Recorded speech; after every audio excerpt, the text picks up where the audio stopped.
My name is Dr. Alex Rausch, and I am the principal of the middle school at PALCS.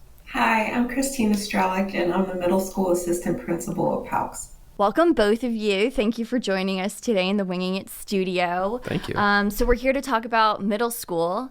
Give us some broad strokes. I don't know. I have some specific questions here, but let's just start at the beginning. I'm going to start with you. Why middle school? What drew you to it? And maybe that'll lead us into a little bit more about our particular program. Yeah. So why middle school? I've taught middle school my whole career. This is my 15th year in education. So for about 10 years, I taught middle school English, social studies. And then I moved into school leadership, and I am just passionate about this age group. They're at such a formative time in their life where they're developing a sense of independence, but they also have a lot of questions about themselves and about the world that is happening around them, but not just to them. Middle school kids start to develop this, they want to have a sense of agency, and that they, things aren't just happening to them. They have a say, they can make decisions, and but they also still need support and help. And I find that mix really engaging, and it's never boring. It sounds very formative and malleable.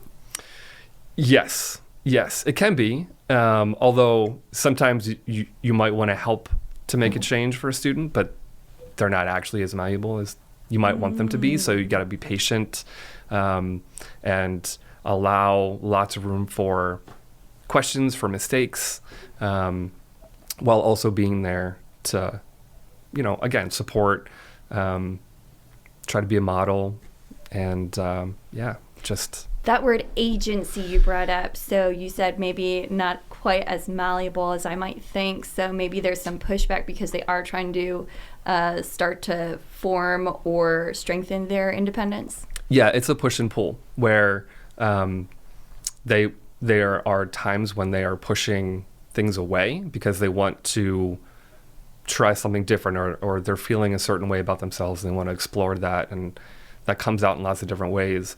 But then I think there's also times when they are also simultaneously pulling, adults, whether they be educators or people in their family or community members, back towards them because they're also not sure all the time, or they have questions, or maybe a decision doesn't go the way they thought it would, and so then they're like, oh wait, and our job, I think, is to be there to both allow that to happen and then to be there when that support is needed, and try to be as non-judgmental about it as possible.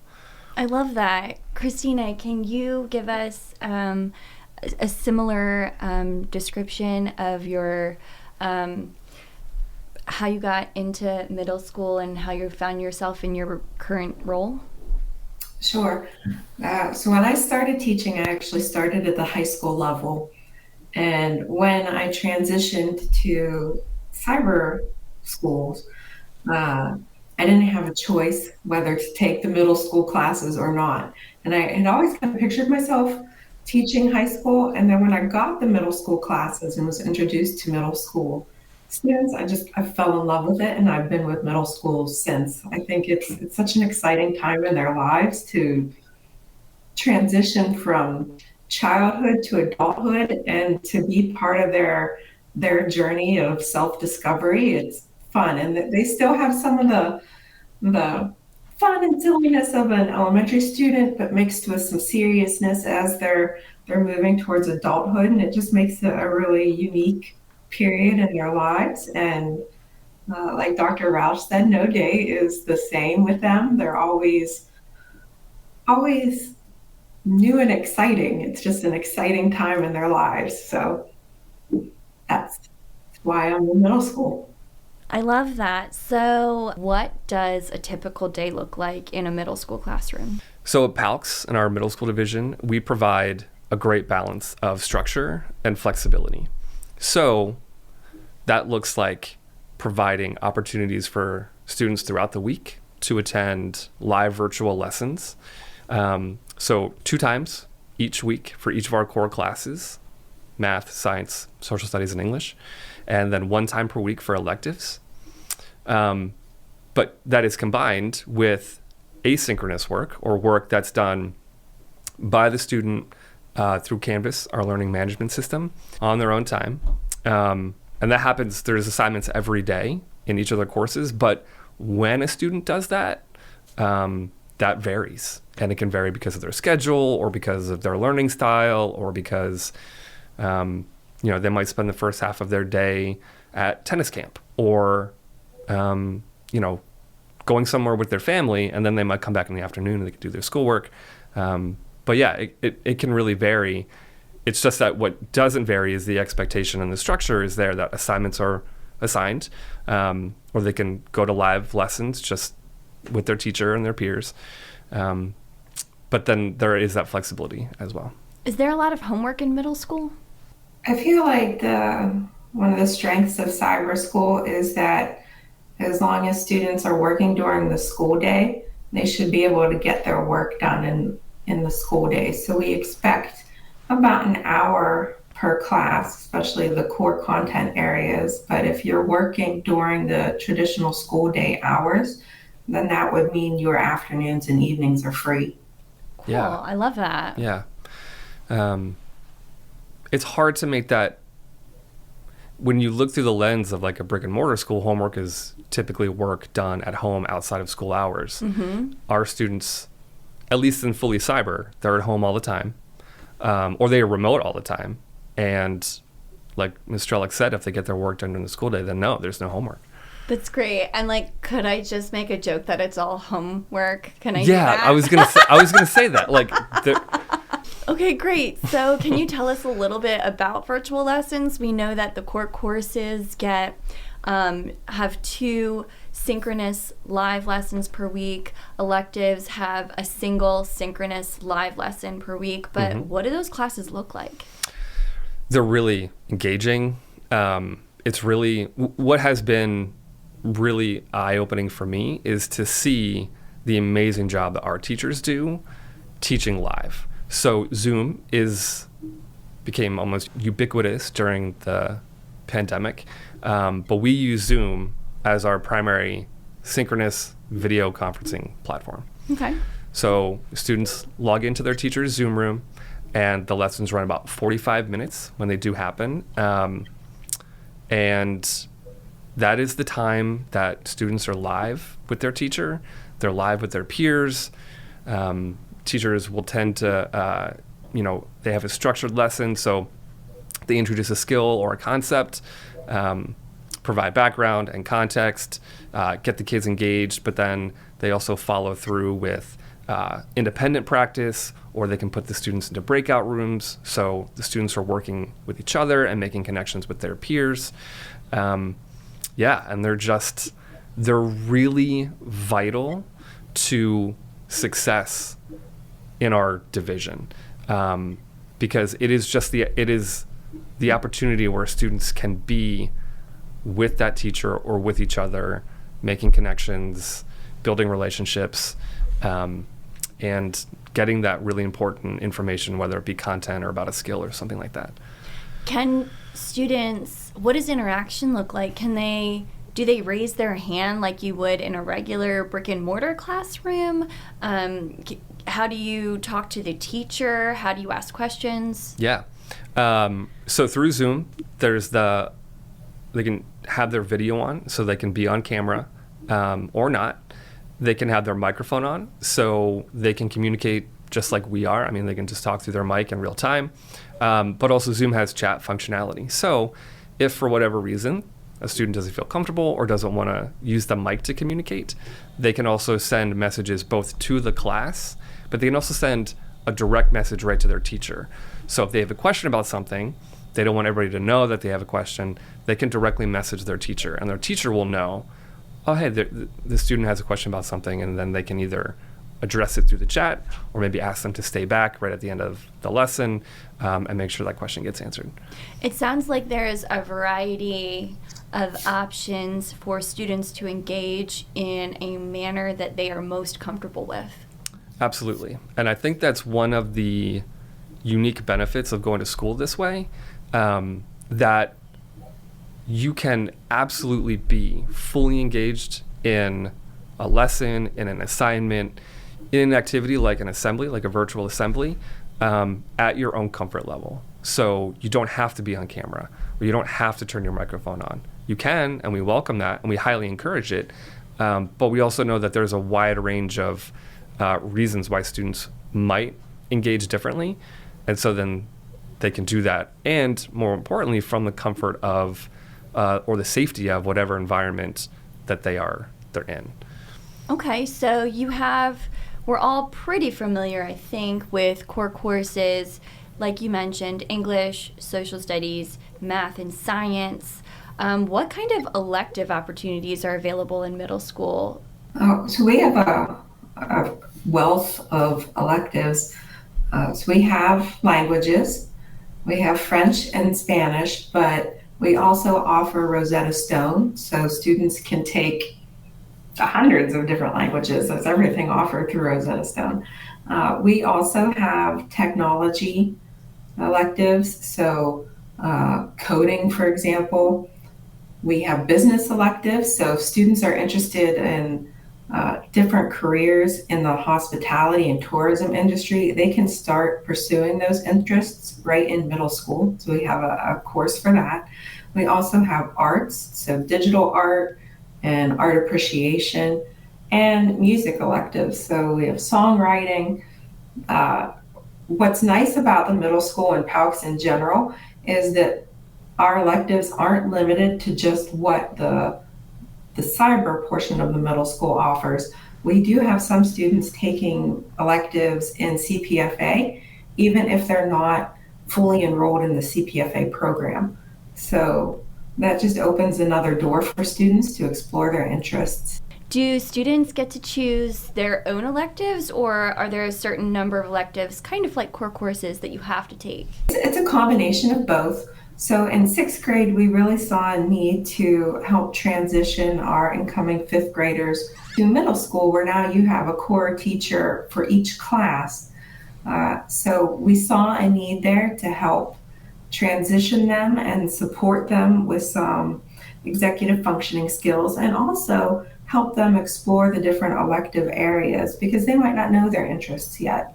So we start with our elective explorations in sixth grade, where the students take 9 weeks of computer science, 9 weeks of art, and then music and personal fitness. That's the only required elective in sixth grade. Students are welcome to take additional electives. In seventh grade, since we are transitioning to the new state STEELS standards, our technology teachers have developed a really exciting technology and engineering and design course for students, and that will become a required elective. And it's really project-based and gives students a chance to kind of take risks, invent things, pitch what they're inventing. And our teachers know that part of the inventing process is failure is part of it. So we looked at different curriculum, and our teachers have been on different field trips. For example, we just went to Invention Land, where the whole organization is about inventing new products. You can take a product idea to them, and they work through the process with you to make a prototype and then sell your product. And so our technology teachers have gone on that so that they can learn how to incorporate that into this class, so that students can learn this kind of inventing and innovation process. And then in 8th grade, health is a required elective, but students are welcome to obviously take additional electives. That's awesome. Thank you so much. So talking about courses and options, do we have advanced tracks for students who are learning a bit deeper or faster? We do. So for science, English, social studies, there are advanced sections for each grade level. And for next school year, we're finally going to be able to have Algebra 1 as the sort of advanced 8th grade math track. And that's also going to provide a high school credit in 8th grade for students that take that. And what do we do to identify students who may need or be better supported by this advanced coursework? Yeah. We use a couple different things. So performance in the current class that they're in is one. So course grades, work completion, things like that. We'll also look at different types of assessment data. So state testing, so PSSA. But then we also have local assessments, benchmarks, diagnostics, and things like that. And then it also comes down to teacher recommendations or what the teacher is seeing in their course. Sometimes we will have a parent raise the issue with us, and they'll say, hey, I think my student might benefit from, moving into an advanced section. And then we'll look at all the things that we just talked about and kind of help make the determination if that's going to be a good fit. But the nice thing is a student can move into an advanced class, try it, and if they're not finding success, we can always move them back down or vice versa. And it just, again, it's this flexibility to be able to support, identify what a student needs and find the supports that will best find them academic success. A lot of parents enjoy taking advantage of school choice because they want to have a bigger voice, a bigger say, a bigger impact on their students' education. Mm-hmm. And do you feel like PALCS is a good place for parents who want to be more involved, who want to have a bit more of a say, and who want to tap you on the shoulder, virtually speaking, and say, hey, I feel like my student is a little bit bored, or hey, I think my student needs a little more support, or hey, I think this particular subject matter is not ideal for our family at this time? So even though we're a charter, and even though we are a cyber charter, which makes us maybe even a little bit more unique in terms of the modality or the method of going to school that our students participate in, we are a public school. So we are required by the state of Pennsylvania to align all of what we do with all Pennsylvania state standards. We follow the PA school code. We provide the opportunity for our students to go to school at home, but we are not simply facilitating a parent or guardian homeschooling their child. That parent involvement, that guardian involvement is critical to student success. We actually use the term learning coach to align and to reference to parents and guardians or the adult that is supporting a student at home. And that support, that involvement is really important because with our students being virtual, there is an element of information that we don't have the ability to as readily access because we're not physically seeing that child every day. But a parent, guardian, learning coach being really in tune with what their student is doing at home, that's essential for us to know about. And we welcome and we want that conversation about how we can better individualize, differentiate, serve. Yeah, how we can better serve the needs of a student, and that parent involvement, that guardian involvement is essential. Can you tell me a little bit about how we support students who may be experiencing gaps or challenges in their learning? So we could do that a number of ways. So for one, all of our courses, we use what's called differentiated instructional sections. So even within... That sounds, it's big. I know, it's big. But basically what it means is that even within one course, a teacher can identify student needs, and without having to be in a different course or without having to learn, the expectation is still that the student is going to meet the standard, be able to perform the skill, be able to understand the content, demonstrate mastery. Just like that's the expectation for all of our students. But how they show that or how they're assessed in that, or the kind of work that they are given related to that, that can be tailored and differentiated within the course. Okay. And that is something that we take pride in, that all of our students and all of our teachers have the ability to do that and benefit from that. So what kind of supports do we have in place to help our teachers identify how to best differentiate or tailor education or delivery of material to our students? So a lot of it begins with data we get from assessments, or what teachers are seeing from their students in their coursework, or what we might find out from parents or guardians at home. But from there, we can go to a number of different resources. So we have an amazing and talented and dedicated and robust special education team. We work really closely with those teachers and the leadership of that team to make sure that if a student needs the kind of support you would get with an IEP or a 504, that process can be started. Or if that process is already in place, that all of the services and requirements that student needs are provided. So in addition to the live synchronous virtual lessons that our teachers have, they also every week have a support called Lesson Help, which is their Zoom room is open for anywhere from 30 minutes to an hour, multiple days a week.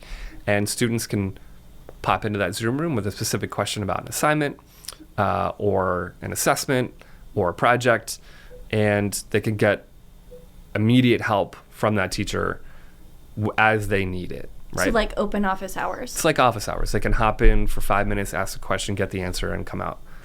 We also have students who use that time to also just engage with their teacher. Teachers will share that they might have their Zoom room open, and there's a student who comes in, says hi, turns their camera off, and does work. Maybe every now and then comes off mute and is like, what are you doing this weekend? Or did you see this movie? Or they just want that sort of presence with knowing that their teacher is there. So it serves a whole bunch of different purposes. We also have a school-wide evening homework help time, which is similar to the concept of like office hours, but students can go to homework help and get later in the evening help with their homework. Another support we have for students that show that they might need, whether it be sort of support because there are gaps or because they actually need enrichment, they might need to go a little bit further or could go deeper into a concept or a skill. We have an incredible team of interventionists, both on the math side and the reading side. So in the middle school, there are 3 math interventionists and 3 reading specialists. And they are sort of coordinated by a data and intervention specialist, the sole position of sort of coordinating, going through student data, finding students that might need support or enrichment, and then making sure they get it. So our math intervention team has various opportunities throughout the week to engage with students and support specific math need, down to like the skill level. And then our reading interventionists, they run a program called Voyages Through Reading, and that is a course that students get enrolled into. And they meet with their reading specialist multiple times throughout the week to, again, get targeted reading and writing support. It sounds like there are a lot of different eyes and hands reaching out to help from a lot of different directions.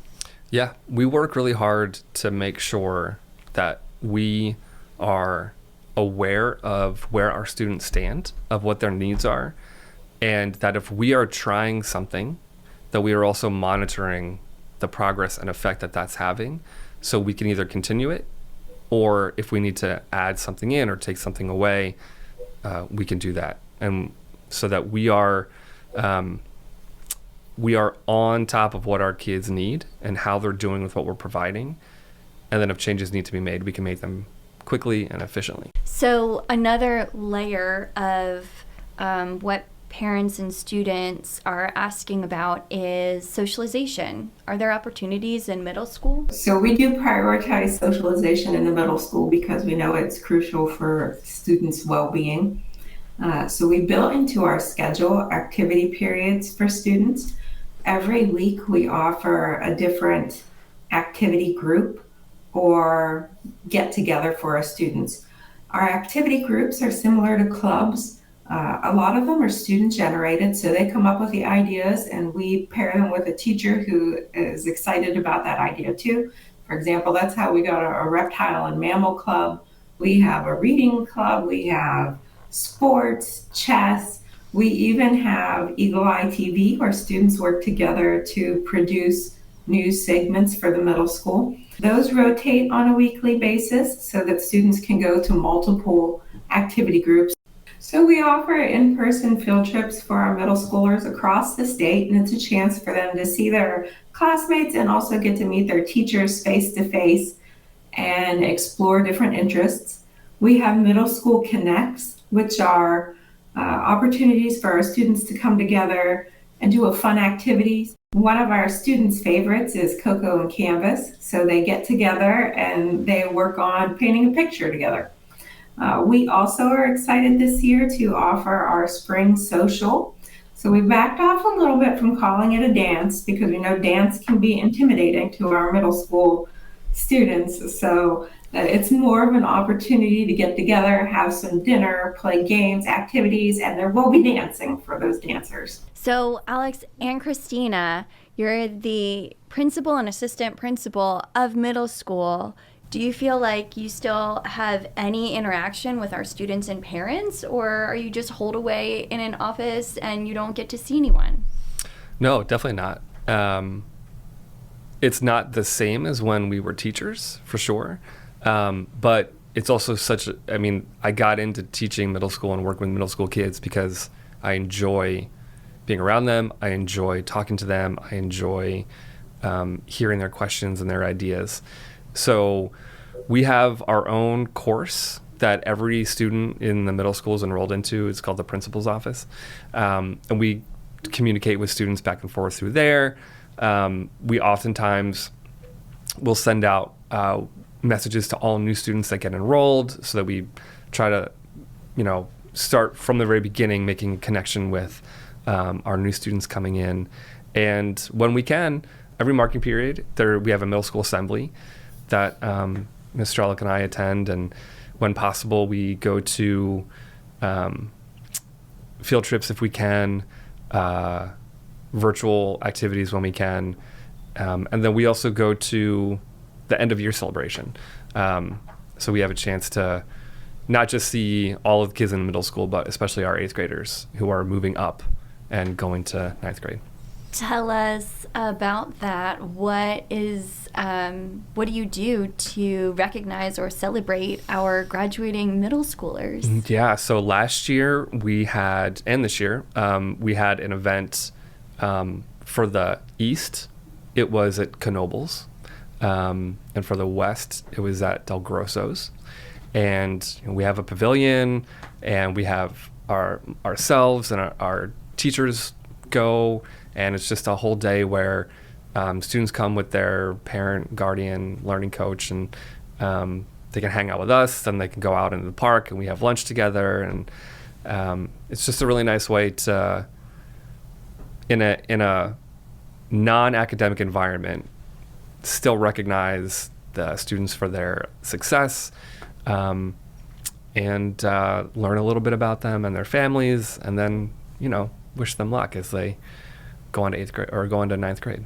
We do have a virtual ceremony as well. So we like to think of it as our ceremony. It's virtual, so all our students can come, and that's the more traditional piece of middle school graduation, where we announce names, we do awards, but then we wanted to give them a party too. So we consider our move-up celebration more like a graduation party. And that's what Dr. Rausch was describing. We've gone to Knoebels and Del Grosso, and it worked out really well last year, so we're going to continue that tradition. The letters A. A. Things that have buttons. Ascot. Trees. Ash. Things you store items in. Attic. Yes. Things that grow. Apples. Ash trees. Names used in the Bible. Come on, guys. Abel. Abraham? Yeah, totally both. Reasons to take out a loan. A need for money. I like that. Stones and or gems. Amethyst. Yeah, you crushed it. I was thinking Asher, but that's a cut of diamond. Historical figures. Abraham. Andrew Carnegie. Oh, hi. Game terms. Arrows? Like they press the little arrows on the... Like a video game? All right, we're Yeah. taking it. Occupations. Airline pilot. I'm thinking alligator. Hunter. Movie titles. A Few Good Men. All right, well, we just really super crushed that with 23 seconds to go. So from the parent perspective, I got to see how supportive our school is and see in action our amazing teachers. And he still has teachers that he talks about, that he tells me to say hello to, that had a lasting impact on them. So to see them in action from the parent perspective, where you're worried about your kid, you want what's best for your kid, and seeing that happen for your child in real time, it was special. And now that you're behind the curtain, so to speak, you're like, oh yeah, this is why. I just know the confidence of knowing that this is what our staff does every day for our students. It makes it I just love my job and I love being here. It's such a great school. So if anybody listening is at all curious about online learning, coming to school at PALCS and learning this way, they can reach out to us with any questions. We are always here to share our experiences, to share the experiences of our staff and our students. And they can always reach out to us at any time. We want you to be confident in your decision. So we are always here to answer questions and help you see if PALCS is the right fit.